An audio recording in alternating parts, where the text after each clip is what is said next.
and 9 a.m.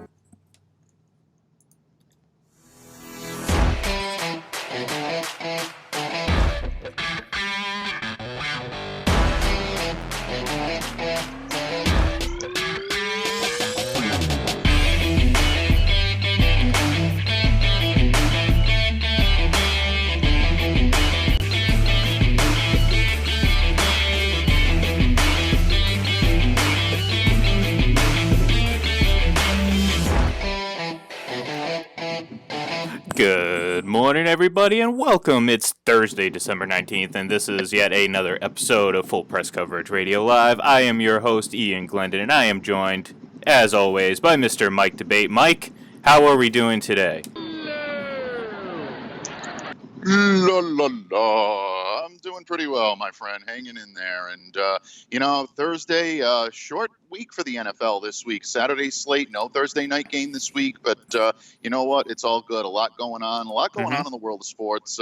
Big press conference in New York, I guess, that we could probably talk about a little bit. But yeah, definitely good stuff. So let's get to it. Yeah, no. Again, this is a lot. This is going to be a great rest of the week. Obviously, we've mentioned it before, but next week it's going to be short for us. Obviously, Christmas holidays, all that fun stuff. So we're going to obviously cut the week short just a little bit. But in the meantime, we got a lot to talk about. And you alluded to a press conference in New York, and we'll get to that. We'll get to that. But first, I do want to touch on. It sounds like you're drying something in the background. I don't know if that's that's legitimate or not, but I hear it. I don't know if the listeners hear it, but it was no. It probably is. There's a lot going on in the household this morning, and a lot of stuff that's happening. So I apologize if there are any background noises, folks. I'm trying to limit them as much as I possibly can. So but thank you. I appreciate your patience, and I hope it doesn't take away too much from the audio quality. I'm picturing a hectic scene, much like the opening of Caddyshack. People running around grabbing breakfast. Who's this? Is this ours? Is this kid ours? That's kind of what I'm picturing right now. Am I right? No, actually, it's more outside construction right now going on, outside things that are happening. So a little bit beyond my control at this point. So, at this point, like I said, I'll try to limit the noise and try to muffle it as much as I can. But some of it may be unavoidable. So I do apologize, folks. No, it's okay. It actually reminds me of a funny. Actually, no, it's funny now. It wasn't so funny then. Before I moved out of my apartment in Massachusetts, about 4 or 5, almost 5 years ago, they decided that they were going to add meters. So the rent, electric was included. It was kind of like that. That was like the deal at this apartment complex. Well, they decided they wanted to change it. Over the course of time, I was getting ready to leave. So luckily for me, I was avoiding that. However, this involved putting on meters on brick buildings, which meant they started at 6 o'clock in the morning drilling holes into brick buildings for weeks. And I got so, at the time I was working a later schedule, so I didn't go to bed till 3, 4 o'clock in the morning. I was so angry that I would call the office and just hold my phone out the window as all the drilling and loud noises of all the trucks moving and going at 6 o'clock in the morning. I was very angry and upset at that time. But yeah, I understand the difficulties you have to deal with. It's frustrating. Everybody that's listened to the show knows that the last couple of days over the weekend and then again earlier this week, I had some water problems in my basement, which is very common here in New England. When you live in areas where there's a high water table, you're going to get some water, you're going to get some difficulties. So the contractors were here pretty much all day yesterday. They were looking at the foundation, and they discovered that there were some cracks and there were some fissures in the foundation that they need to fill. Like the Patriots, huh? What you hear in the background going on is some of that type of construction, some of that type of trying, some of that whizzing that you can hear. That's pretty much it. But I have no complaints. The condo association really, I think, did a great job of getting on this right away. But at the same time, it's meaning a broken up audio for our show this morning. Damn it! This is it. I have to bring this up at the next association meeting.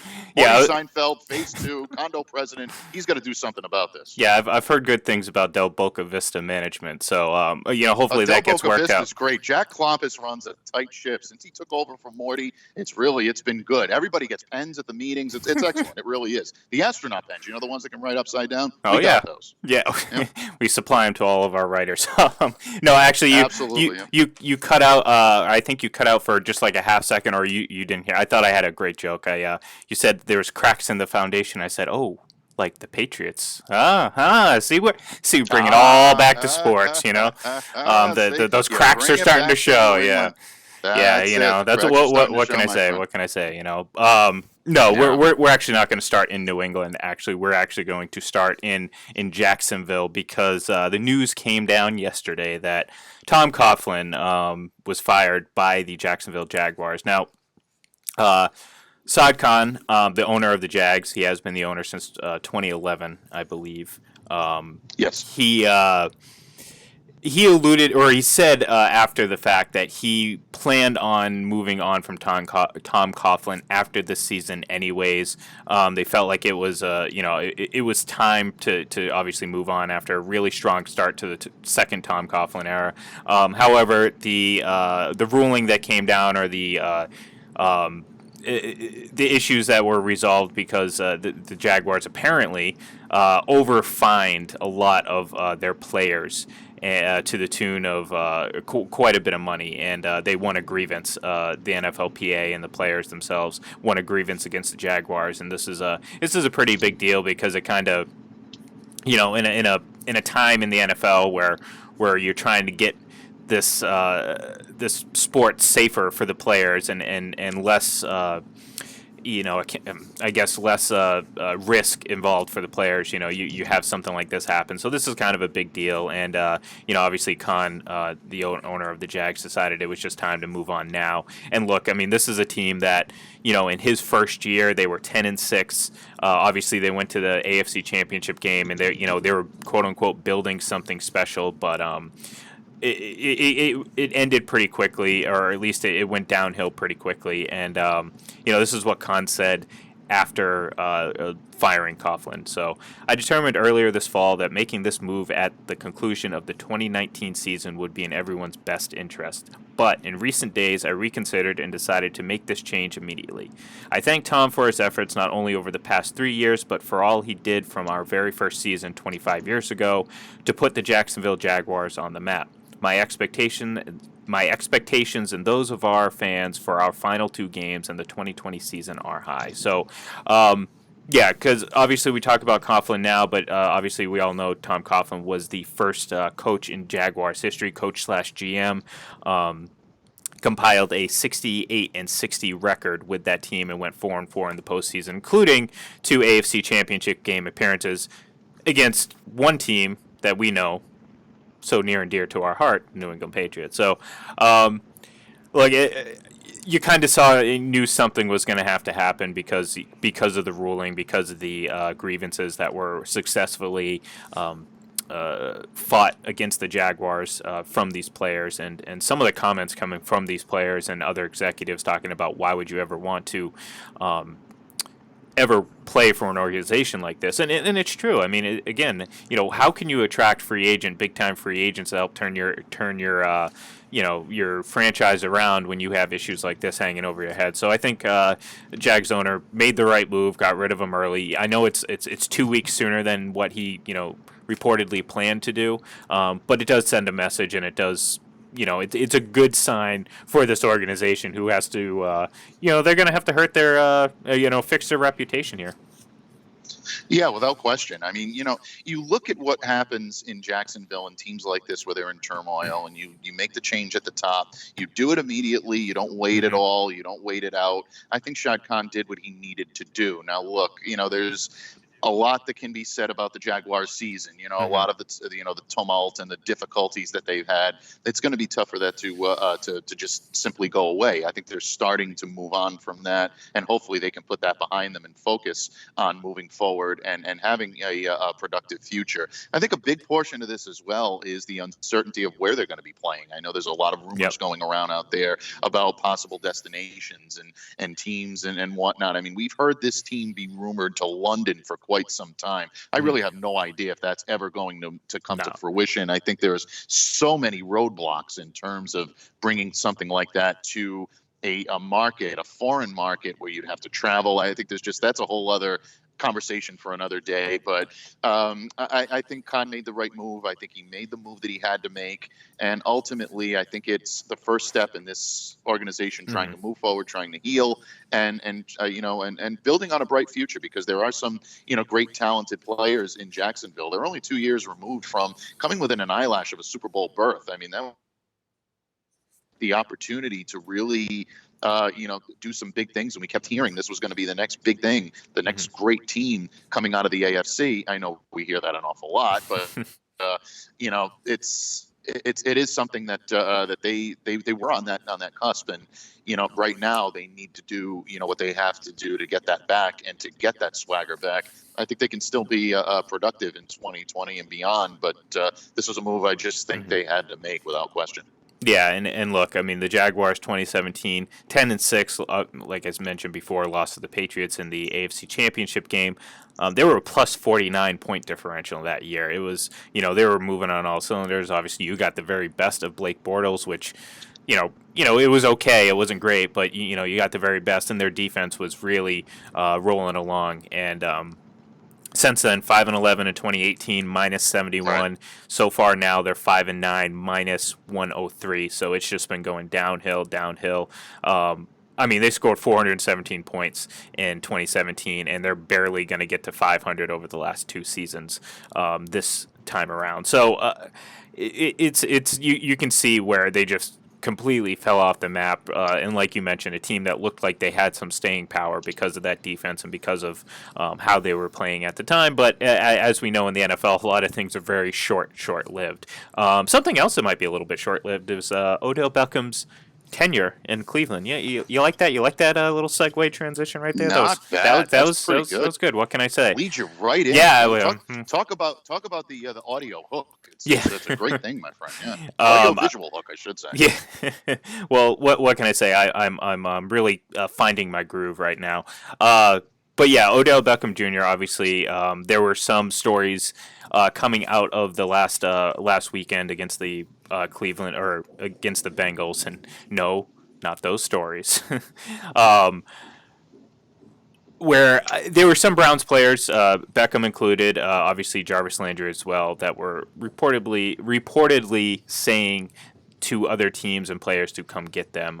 Jarvis Landry was said to have been heard saying that to Cardinals players and coaches when they played them and lost to them 38-24 a few weeks ago. So obviously Odell Beckham Jr.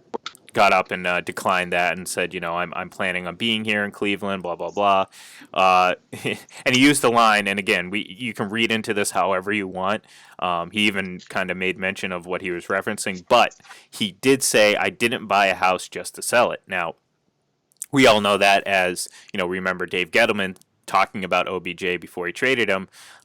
We didn't give him a contract extension just to trade him, and weeks later he was shipped off to Cleveland. So, and he specifically made mention of that. So, again, this wasn't just out of the blue. He just threw that line out there. He obviously kind of loosely made mention of that Gettleman situation and then said that line. However, you can read that one of two ways. You can read that as Odell Beckham just saying, like, look, this is silly. Like, people got, this all blown out of proportion. Or he actually wants out of Cleveland, and he's subtly and not so subtly confirming it without saying as such. So what are your thoughts on that? And again, I think we should do like a weekly Beckham trade percentage, like where we stand right now, because my percentage would be going up. I honestly right now I would put it at 70% that he's gone.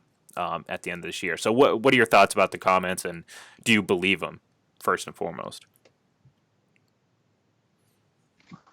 Do I believe him? Yeah, I think he's probably as good as gone. And yeah, I mean, I don't, and that's not to say I don't believe Odell Beckham. I think he's trying to do the best he can to, maybe do run damage control and maybe do a few things there that's going to help him be able to, save face if he ends up leaving the franchise, and probably not, get, really his railroaded until that happens. But I just don't see a way that this relationship between he and the Cleveland Browns can be salvaged. And I think it's really, I think, you talk about Jarvis Landry being his best friend. I think that also factors in. I think you're seeing Landry now have some difficulties, and there's a lot going on in Cleveland, and I don't know if necessarily it's going to be the quick fix that we all think it's going to be by just essentially firing Freddie Kitchens, and that's it. I don't necessarily it's a think start. it's a start. Oh, definitely. It's absolutely. And in my opinion, it's something that has to happen. It's not something that, maybe if they don't, or maybe they do. I don't see him lasting the year. But I think there may be more changes that are needed. Personnel, maybe they have to take a step back to take two steps forward. And I think that's a big. It's going to be a very interesting offseason in Cleveland. I don't know, what's going to happen in terms of Odell. Like I said, I believe he will be gone. You have to wonder about Jarvis Landry now. I mean, if he's going around making comments like that, I mean, it's really going to be interesting, and it says a lot about the chemistry in that locker room, and trying to put together sometimes this all-star team on paper doesn't necessarily work. I know we saw this years ago with the Philadelphia Eagles that put together a tremendous team in the offseason, and everybody said they're just going to steamroll over everybody, and they never lived up to expectation. It's tough to do that. You not only need the great players, you need the right players. And, you see teams like that all the time. We talk about the team in New England that we cover all the time. They've done that. They don't necessarily go for the flashy names all the time. They go for the right guys to get the guys in here that are going to be able to play and they're going to be able to contribute. So, in terms of Odell right now, I would say I'll go 80-20 right now. I'll be optimistic in Cleveland. I'd say 80 that he's gone, 20 that he's back, but I'm probably being generous when I say that. Yeah, and look, I think I'll reevaluate if Freddie Kitchens does gets fired. Does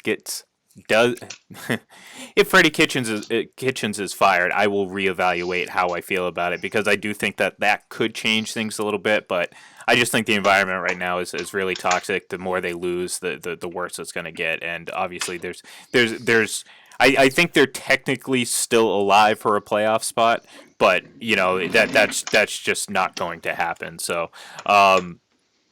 But yeah, and then in the case of Jarvis Landry, obviously he had a more specific, accusation against him, and he said, "I would never say nothing like that. I would never look to another team during a game, especially that we're losing, and say, 'Come get me' with a worse record than we have. It's all about clicks now, and I get it. But at the end of the day, don't try to slander my name." So, pretty effusive, and we'll see. Like I said, we'll see how it plays out in the off season. But till then, we'll never know. So, good news for the Chiefs. Terrell Suggs showed up for them, so that'll be pretty good. He said it wasn't a hard sell from Andy Reid to go play with the reigning MVP Patrick Mahomes and the playoff-bound Kansas City Chiefs. So, we talked about this a little bit yesterday. I think it's going to be it doesn't move the needle too much for the Chiefs. I do think, you add some veteran depth, and I think it's, it can't hurt. Let's put it that way. I don't think it makes a huge difference in the hierarchy of the AFC. No, I don't believe so either. I think that it's a move that definitely solidifies and shores up Kansas City's defense, but I don't think it puts them over the top. I don't think this all of a sudden makes them an elite defense. Look, Terrell Suggs is a guy that right now is, he's at the end of his career. I mean, let's face it. I don't think there's anybody that would argue that point. Does he bring veteran leadership? Absolutely, without question.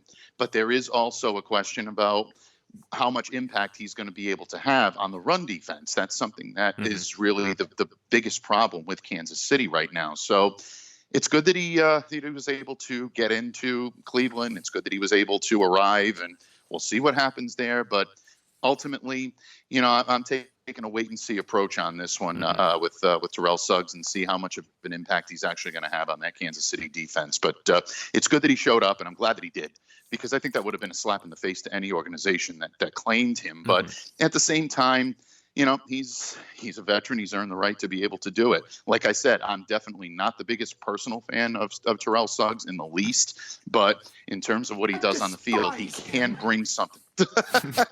Thank you. Yes, thank you, Newman. Hello, Newman. No, Newman. But in any case, hello, Newman. But in any case, you need Newman on a Thursday. Yeah, that's pretty much. See, you know what? Newman pretty much sums up exactly how I feel this morning, like a powder keg sitting here, listening to the construction out there. My blood's boiling, and I'm because the mail never stops. One protruding vein on your forehead, ready to pop. Just pulsating, just like it's like that meme or whatever. The kid who's like really strained in the face. That's what I'm picturing right now. I'm picturing a lot. Yeah, exactly. It's angry times here. But, no, in all actuality, no, it really isn't that bad, folks. It truly isn't. But no, I mean, Suggs is one of those types of players that he's polarizing one way or another. Personally, not a big fan at all. But on a professional level and looking at what he brings to the table, he can still contribute and still bring stuff to that Kansas City defense. So I'm taking a wait and see approach on this one. Yeah, and again, like I said, it's a low risk move for them. I mean, why not take the risk? This is a team that obviously is built to be able to make a long playoff run. Whether or not they're really Super Bowl contenders, we'll find out. But they're certainly in that mix, and hey, why not? And it keeps him from Baltimore if that's where he ultimately wanted to go. Although they didn't place a claim on him, so But really, they were 32nd, so whether they placed a claim on him or not, there was only one way. He was getting to them, and that was passing through waivers. So it wasn't really necessary for them to claim him. So good news for the 49ers. It looks like Richard Sherman will be back on Saturday after missing a couple of games, being a little bit banged up. So that's going to be good for him. We're going to actually jump into some of these Saturday games here in a minute, so we can kind of spread it across. Tomorrow we can focus a little bit more on Sunday, but we'll do some Saturday action here today. Richard Sherman. Oh, I'm sorry, not Richard Sherman. Oh, Jesus. I've only had one cup of coffee this morning, people, so you're going to have to bear with me. I'm working through it. It's a struggle. People think I'm smart, but I'm not smart. That's right. I rely quite a bit on caffeine, so that kind of gets me going throughout the day. Running back Josh Jacobs, who's been battling that shoulder injury, he is out this weekend. And in addition, the Raiders placed Trent Brown on injured reserve, ending his season after being elected to his first Pro Bowl. So, unfortunately for Trent Brown, he will not be at the Pro Bowl, but good season nonetheless for him, and we all know how effective he can be. So, Mike. Wrong day. That was yesterday. Mike. No, yes. Wrong day. No, because I don't hear that 9 million times. Mike. What day is it, Mike? Sorry, I don't know if you noticed, but we now have a live studio audience in the background as we film and record the show. So for any of you out there that were listening. Oh man, I'm sorry. But, no, you're good. You're good because, like I said, I'm in a very agitated mood this morning, my friend. Don't worry. I'll be honest with you, and don't tell anyone else. I was kind of stalling because I didn't really know where to go with that. So I'm glad you jumped in, so I could kind of figure out where my mind was going. So just don't tell anyone, please. No, see, there you go. See, instinctively, we share half the same brain, so I knew that. I could sense it. Exactly. But let's see. Oh yeah. I wanted to bring up Drew Brees real quick again because he is approaching another record this weekend. He needs just 4 pass attempts I'm reading this wrong. No. If he completes his first 4 pass attempts, he will set the new record for most consecutive completions in in a season, in a game, whatever, obviously this spans over 2 games, but most consecutive completions. Michael Thomas, we talk about all these receivers all the time, and Michael Thomas might be the best of all of them. He is just 11 receptions away from passing Marvin Harrison for the most in the league. It's impressive. Marvin Harrison set the record 143, and since then we've had 2 players, Mr. Antonio Brown, Mr. you know what? No, I'm not even going to bring it up. Well, if you're following Antonio Brown, you know some of the interesting stuff he's been tweeting and talking about lately. But no, don't go. Yeah, we're not going to talk about that campaign slogan. That'll be interesting. I'll wait for the album to drop. Let's just put it that way. Julio Jones. Watch Blazing Saddles. You'll get yeah, exactly. But he and Julio Jones have both hit 136 catches, ironically, both in the same season in 2015. And they both share the tie for number 2 overall. And right now, Michael Thomas is at 133. So, in my eyes, I don't see any reason why he doesn't get this record. I mean, he's just been on a tear. I mean, he catches everything that gets thrown his way. Nice thing to have for Drew Brees. But yeah, he's been fantastic, and he also looks like he's about 60 yards, just under 60 yards away from passing Randy Moss's most yards in his first 4 seasons. So I almost got to assume that he's going to get those 11 catches this week. Like, this isn't like he'll definitely get him over the course of 2 weeks. It's like, you know what, he'll probably get these 11 catches this week and break that record. Yeah, I agree with you. Sorry about that. No, it's good. It's good. No, I do agree with you on that. I think I think he will, and I think it's one of those things. Records are made to be broken, and I think a lot of that is there's so much reverence in terms of the records and whatnot. And the more I've looked at it, and I have done the deeper dive, and I'm trying to do the deeper dive into the triple Lindy. And looking at him, the triple Lindy, yes, absolutely. Well, the triple Lindy's difficult. You got to have another board put in. It's only Thornton Mellon could do that. It's too dangerous. He did it on the Steel Pier in Atlantic City when he was younger, but. Oh God, I've seen that movie one too many times. But no, you can never see that movie. I was just going to say the argument can be made that you can never see Back to School that many times.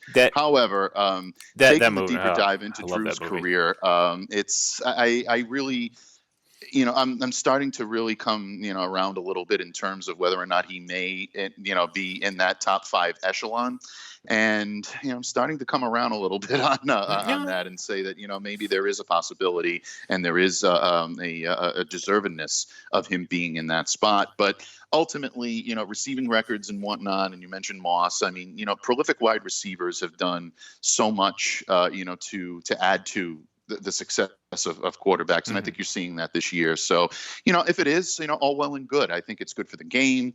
It's obviously it's good for us. It gives us something to talk about. It gives people really kind of dumb comments and columns to write about who's the GOAT, who's this one, who's that, and put them up there in the top. But ultimately, I think it's a good thing for the game. So if it happens, so be it, and we'll be there to cover it.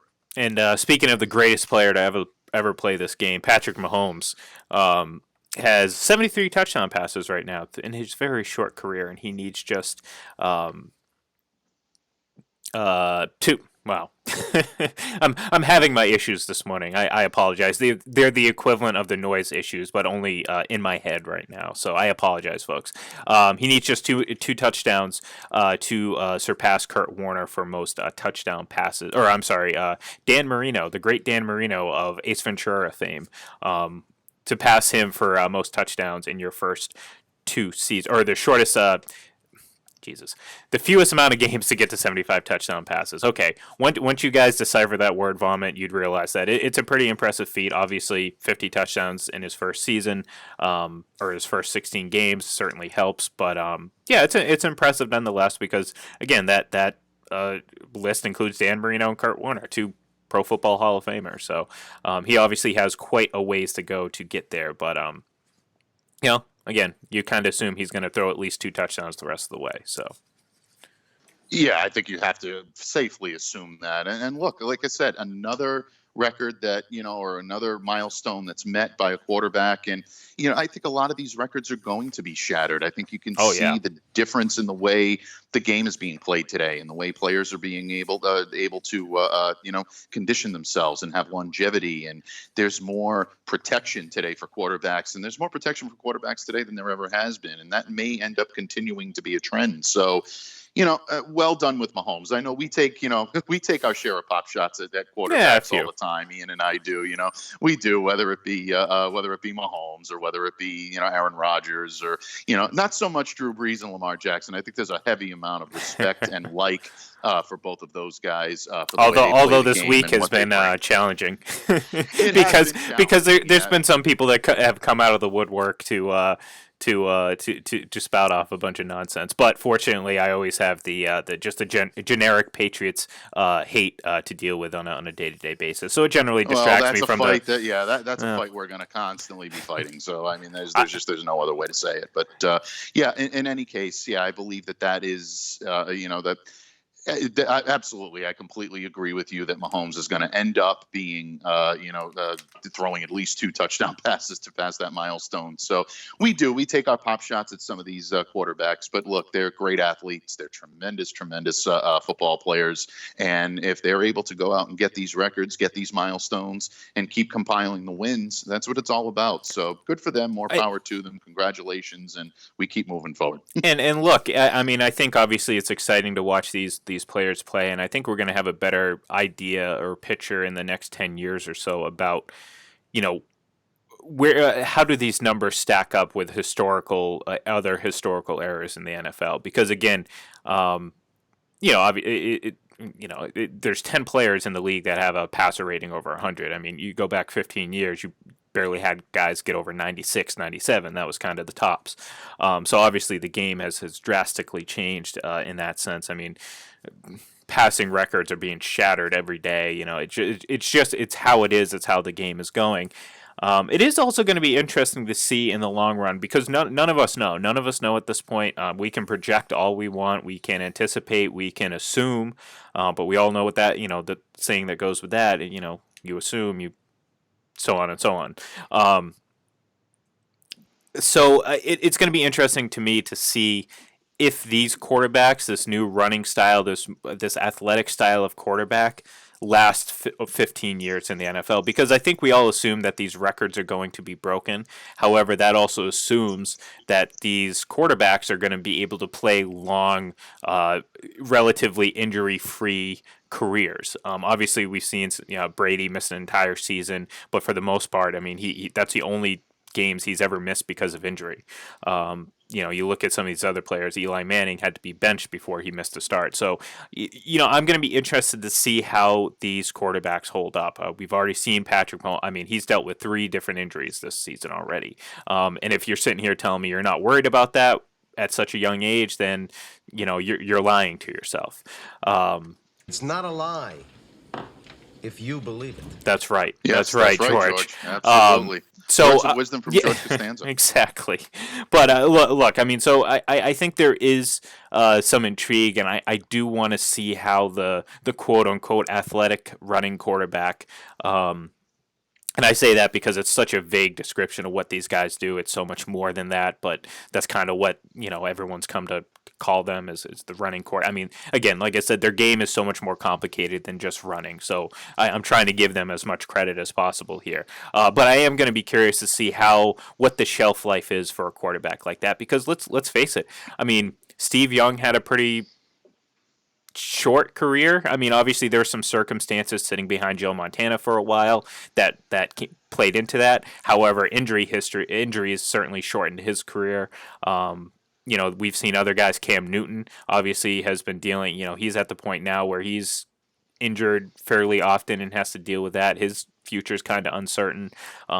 Guys that take a lot of hits and run quite a bit. What happens when their legs go? I think one of the things that I've always said about Tom Brady and why I'm not concerned when he gets older is, he's never had to rely on his legs outside of movement in the pocket and he just doesn't have to do that. Now, again, I'm not saying Lamar Jackson relies on his legs, but I want to see how he evolves as a quarterback, and this is part of the process. And that's something I'm excited to see. I just wonder long term, are these guys going to be able to play 15 years in the NFL with the same team or just two teams and be a starter and stay on the field as often as they are? I don't know. I mean, look at Carson Wentz.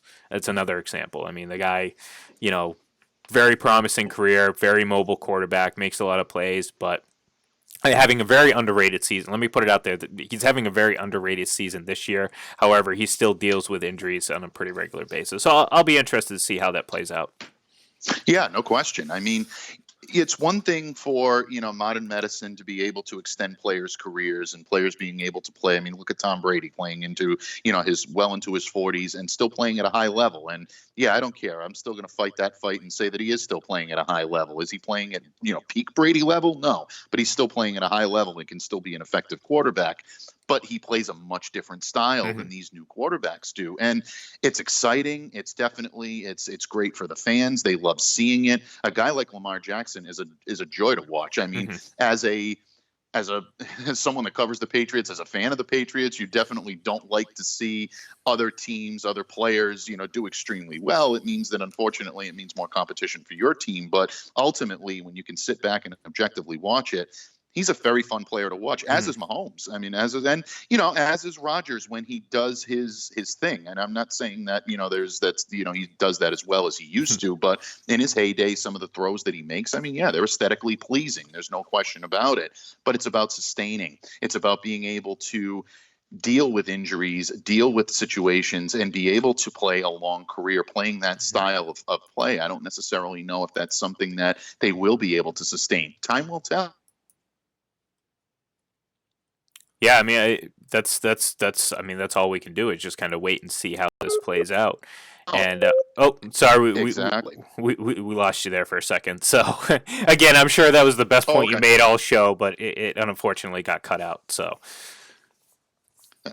You know what? Yeah, I have to go have a word with some of these people. No, I'm only kidding. I have a lot of problems with yes. This may be a Festivus grievance. This may be a Monday Festivus grievance, folks. Stay tuned. That's early morning construction in your facility. So that's always good. Well, that's what I'm saying. Like, that's fortunately we do have a venting out show on the horizon that we will be able to hit all this. But no, the last thing we heard was time will tell, and I think you're right in that. And look, we can project all we want, but at the end of the day, we don't know. We don't know what's going to happen. We just got to kind of watch it play out. Like I said, I mean, coming off last season, I don't think anyone would have sat here and said, "Oh, Patrick Mahomes will only throw 25 touchdown passes or whatever this season." I think you would have probably been laughed out of the building, sort of say. So yeah, we've got about 18 minutes or so left. So I want to start touching briefly on some of these Saturday games because again, we do have 3 Saturday games, which is going to be great. I'm excited for that, to be honest with you. First, we got Houston at Tampa Bay. Then we got Buffalo at New England. Then, of course, we wrap it up with Los Angeles at San Francisco. Let's start with the Houston Texans because obviously it's the first game. They're coming off a big win against against the Titans, and they still have a game against the Titans on the horizon because this was something we talked about last week or throughout the week that this is going to be a pretty much a best of series where it's like all of a sudden you get 2 close games with your division rivals within a span of 3 weeks and you happen to start that first game tied with the same record. So if Houston can come in and beat Tampa Bay, obviously it's going to give them a leg up, but it's still going to come down to that final week if the Titans can win. However, the Tampa Bay Buccaneers, their offense is, shall I say, electric, with a couple caveats. One, it doesn't look like it. We'll see what happens with Chris Godwin. I'm not sure exactly. I'm pretty sure he's. I apologize for not knowing this. I should know this, but I'm pretty sure he's out. And he's obviously a receiver that has just jumped onto the map. Obviously, Mike Evans has the hamstring injury, but give Jameis Winston credit. The guy knows how to throw passes. Career high 458 yards and 4 touchdowns again in Week 15. That's his second straight game of over 450 yards. Yeah, and look, Drew Brees, Peyton Manning, those are the 2 names on that list. It's pretty incredible. We always talk about Jameis Winston as being just such this enigma in the sense that when their offense is on, it's as explosive as any out there. But when he's bad, he is bad. So look, let's face it, Houston has a very tough test here. Let's the Bucks have been playing better as of late. So, they're coming off a big 38-17 win over Detroit. Obviously, they're not in the playoff hunt, but this is going to be a huge test for Houston because there's a chance this could be one of those quote unquote trap games because Houston's looking forward to the Tennessee Titans a week later in Week 17 for the division. So I'd be worried if I was the Texans because I don't know if I want to go on a limb and say that I'm going to pick the Buccaneers. I'll save that for our pregame show on Saturday, or at least I'm hoping we're going to have an FPC NFL pregame show on Saturday. We will keep you apprised of that information. We'll let you know tomorrow for sure. But I'm not sure if I'm going to pick the Buccaneers, but I kind of almost want to pick the Buccaneers because I kind of think that they're going to catch Houston off guard because I feel like Houston's just a team that they'll get up for that Titans game, but then lay a dud against Tampa Bay, and that's a team you really don't want to because, again, they can put up a lot of points. No, you cannot sleep on the Tampa Bay Buccaneers. I know there's a lot of people that are probably rolling their eyes when they hear us say that, but I completely agree with you. That's an offense that is capable of scoring a ton of points. And look, we've seen Houston have letdowns this year. That's not it's not really something that's either out there or it's not a delusional type of take to have. I think this is a trap game for Houston. They need to bring it. They need to be able to play strong defense. This is a defense now that has had some difficulty containing the football. Obviously, without J.J. Watt, you're missing that explosive, force out of the defensive end position to be able to get after the quarterback. But this one does concern me. If I'm a Houston Texans fan, I'm not looking past this one and saying that, oh yeah, this is in the bag. Now we got it. We had our toughest test. We've taken our toughest shot, and now it's time to just play out the string and go and head toward the playoffs. No, you need to keep your foot on the accelerator with this one. You need to take it to the Tampa Bay Buccaneers because they can beat you. And all of a sudden, if Tennessee can win, then you really have some interesting thoughts to close out the season. So I think this is going to be a real big test for the Houston Texans. If they come out and they really take care of business and beat the Buccaneers on both sides of the ball, then I think I'll start to really believe that they're a serious contender in the AFC. But right now, I still have them a cut below Baltimore, New England, and Kansas City in terms of the teams that are really, a possibility to come out of the AFC this year. I still think those three teams are ahead of Houston at this point. Yeah, I mean, I still got to see Houston do it in the playoffs, before I really believe in them. But because again, I mean, this isn't. The Tampa offense is great, but their defense allows 28.4 points a game. Their offense 29.7. So you can see the very slim margin of error for this Tampa Bay team. But if you catch them at the right time, or if you happen to be the Texans and you happen to start a little slow, it could be insurmountable because this team, they're pretty good defensively. 23 points a game, but they only score 24. And boop. Sorry, just a mental reaction. I just every time I hear the word 24, that's just what I go. That's what I go for. Oh, come on, all of our listeners know. I mean, we open the show with the following takes place between 8 a.m. and 9 a.m. So exactly. It's all good. Any 24 reference you want to throw in, feel free to do it. The only reason you're still conscious is because I don't want to carry you.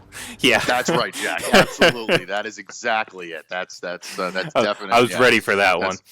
Yeah, actually no. I believe that's actually a clip of Tom Brady talking to his receivers, isn't it? I think it was. Yeah. Wasn't that? I thought that might have been right from the. No, I shouldn't. Actually, you know what I do have though. I have an exclusive clip of Bill Belichick and Ernie Adams planning the cheating scheme. You want to hear it?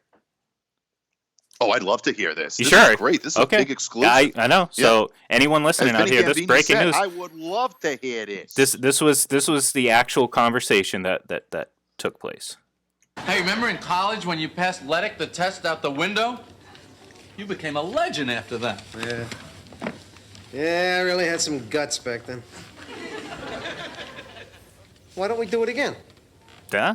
And there the seed was planted.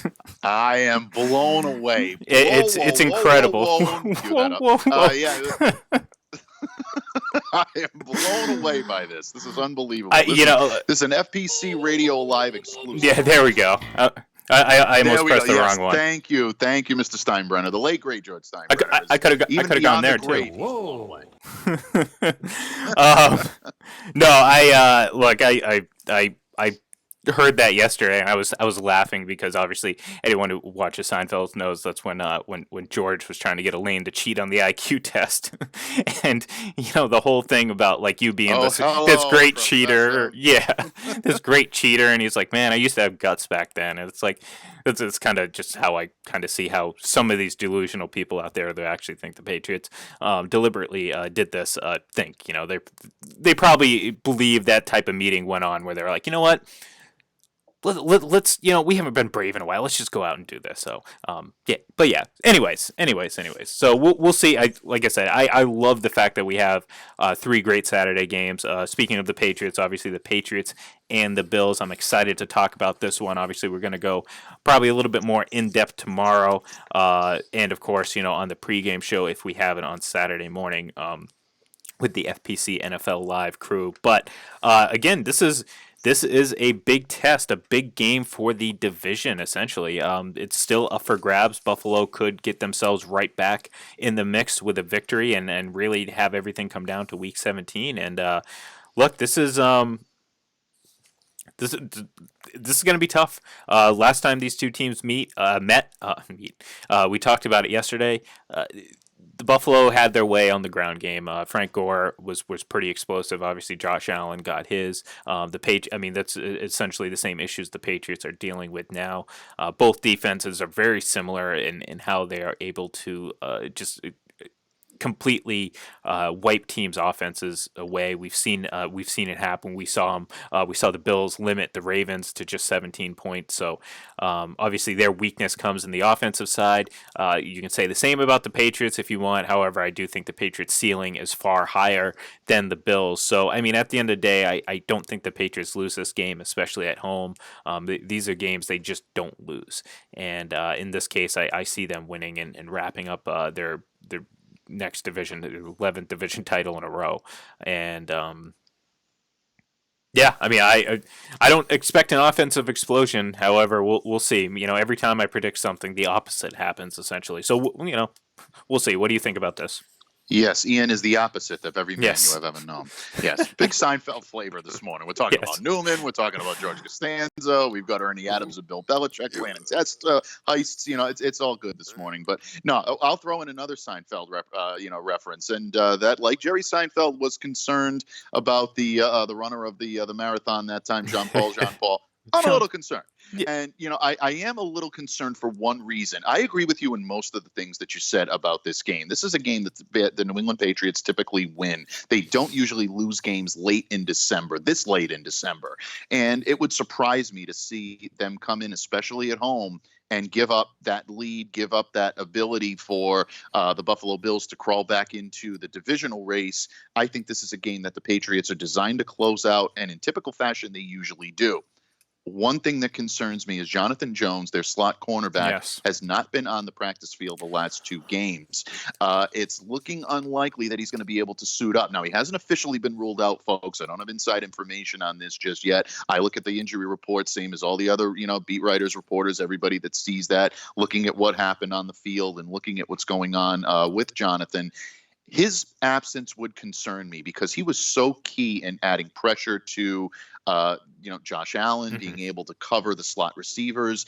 Buffalo employs one of the best slot receivers in the game in Cole Beasley. And if Beasley is not adequately covered, the guy that would take Jones's place and slip in and cover him in the slot would be Jason McCourty. Jason McCourty is also being hobbled with a groin injury as well.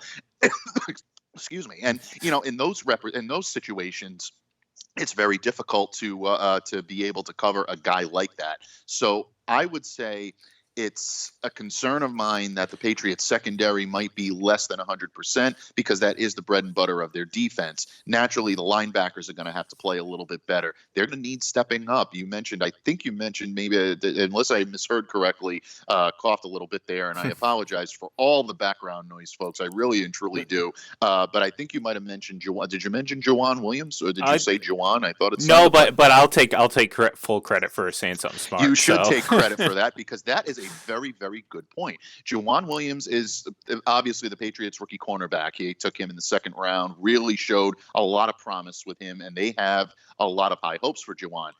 He's been a healthy scratch for most of the season, and the reason being is that they're sort of redshirting him, but there is a lot of talent there. If McCourty is hobbled, and if Jonathan Jones can't go in this game, you might have to see Juwan Williams, and we might be able to see what he does. Now, he's a very physical corner. He can get in. He can mix it up. Typically, he's been better on the outside in college, but inside, if they have to play him in the slot, it'll be interesting to see if he can match up with a guy like Beasley. That'd be a huge test and a lot to put on the shoulders of a rookie, but the Patriots might not have a choice here. That's why this game concerns me. That specifically is probably raising my eyebrow a little bit more than a couple of days ago when I looked at this and said, I think the Patriots can match up with the Bills. I always thought it was going to be a tough game. This might have just gotten a little bit tougher because of the health of Jonathan Jones.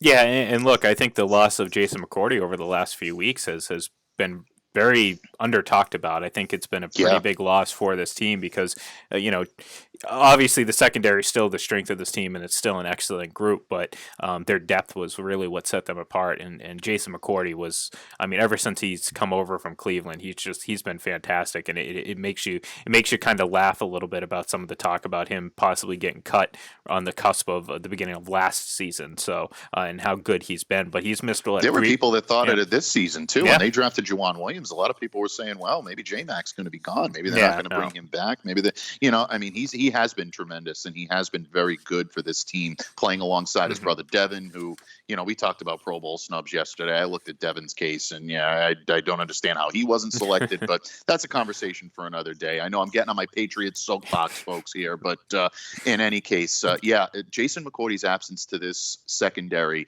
is significant. And I think one of the reasons why you saw the secondary, struggle a little bit against the Kansas City Chiefs. J-Mac was out there, but he was not himself. And it was, I think that's one of the things that really hurt them in this game, especially in the second quarter when Kansas City started to open it up a little bit. They played clamp down because I think they played to their strengths, but this is not an offense or a defense where they can tread water like they did last week against Cincinnati. This is going to be a much tougher test because Buffalo's better offensively this time than the team they faced in September. Yeah, I definitely believe that. I still think that their strengths are the same though, and that's running the ball. So if the Patriots can limit that, I do think that Josh Allen still is very limited, and if he's forced to have to throw this team to victory, I think that plays in heavy favor to the Patriots for a number of reasons. Obviously, one, because you have Stephon Gilmore out there, and anytime you're forced to throw in his direction, as we saw last week, you're going to have a bad time, as the saying goes. So. It's going to be fun. I think it's going to be interesting, and I think this is another opportunity for Buffalo in particular to kind of build some confidence and put their name a little bit more on the map in terms of being taken seriously, because there's still this view of AFC East teams that they're just not good. Now again, Jets and Dolphins, that's kind of true. But the Bills, they've been a really good team. There's been other temes in the AFC East other than the Patriots that have been really good, but this year it's been the Bills, and they've been building this. This isn't just a flash in the pan. We've seen this over the last couple years start to come to fruition and kind of build, and that tells me it's a little bit more sustainable than a team that just kind of all of a sudden has this great year, and then you expect them to all of a sudden keep that up for years and years and years. No, I think Buffalo's here to stay, and I think question marks still remain at the quarterback position. But again, I think a lot of teams have those questions, and the Bills' questions are certainly not as deep or as heavy as some of the other teams around the league. So good for the Bills. I think this is going to be a big game for them and an opportunity for them to kind of get some confidence going into the playoffs. Because look, they've already clinched the playoff spot, and I know Bills Mafia is pretty excited about that. So we're down to a minute left, so unfortunately we're not going to get too much into the Los Angeles and San Francisco game, but tomorrow we're going to kind of go game by game and give you all of our thoughts about this weekend and kind of get us all geared up for that. So don't worry, folks, we're going to hit all these games. We ran out of time a little bit today, and unfortunately we're going to have to deal with those issues and jam-pack everything on a Friday. So yeah, Mike, we're almost through another week. How about that? Almost through another week, my friend, Yeah. and we weathered the storm of background noise here in Rhode Island, and I really do thank our listeners for hanging in there. I apologize for the background noise and for some of the tumult that you heard today, but I think Ian and I pulled it together. I owe a lot to this man on the other side of the microphone. He keeps it together. He keeps the glue together. He may look stupid, folks, but he's not. No, I'm just kidding. No, People think he's smart, but he's not. Yep, absolutely. Great drop. And see, it's moments like that that make him worthy of the praise that I heap upon him every single morning. But no, seriously, I appreciate it. And great stuff. Great stuff. Can't wait to get at it again tomorrow. And that's what we'll do. We'll be back tomorrow, bright and early at 8 a.m. So in the meantime, give us a follow on Twitter. The show, it's at FPC Radio Live. Check it out. You can see all of our old episodes, podcasts, all that fun stuff. Follow me on Twitter. It's at IGLEN31. He is at MDABATEFPC. Stay tuned. Snowman in the Morning is coming up now on Full Press Radio. We will see you mañana. Sweet. I added a few in, but I wasn't able to do this one. We need a name. Or name. You know what? We'll do. No, that's great for Festivus. Yeah. I'll start on one of my rants, or you can start on one of your rants, and you can drop that in and go, well, certain guys that say things, we need a name. Oh, you want a name? I'll give you a name. Well, that's like exactly what I'm thinking. So I'm like, all right, I can't waste that. I can't waste that drop. But I am gonna. No, that's good. Yeah, that's perfect for the Festivus show. I am gonna use the studio audience more too. Oh yeah, you got to use that's from the that's from the same. Actually, it's from Seinfeld. I just can't remember which clip I pulled it from, but it was. I think it was. When Elaine's talking about Mr. Peterman running off to Myanmar or Burma, and then Kramer comes in, and Jerry's like, Mr. Peterman ran off to Myanmar, and he's like, huh? He's like, Burma. He's like, Is that the discount pharmacy? I know the exact episode. Yeah. What is that? The discount farm? Yeah, because that's the karate. Because that's when he gives his speech. Like, the discount pharmacy? Yeah. Yeah. What is that? The discount pharmacy? Oh man. I think it's Myanmar now. Yeah. Discount pharmacy. Great stuff. But all right, bud. I'm gonna. I need to go get something to eat. I didn't eat breakfast this morning, so I think I'm sorry about the couple of minutes late. No, you're good. Guys show up, knock on the door. I'm downstairs. They're like, "Oh, we got to do this." I'm like, "I gotta go." It's like great. Do what you got to do. Yeah, exactly. I don't care. Just do what you. It's like, it was. It's like the Seinfeld episode. Yeah, I was gonna do this whichever way you want to. Just do it. I don't care. Hey, Jerry, do you want square or round? I don't care. Just do it.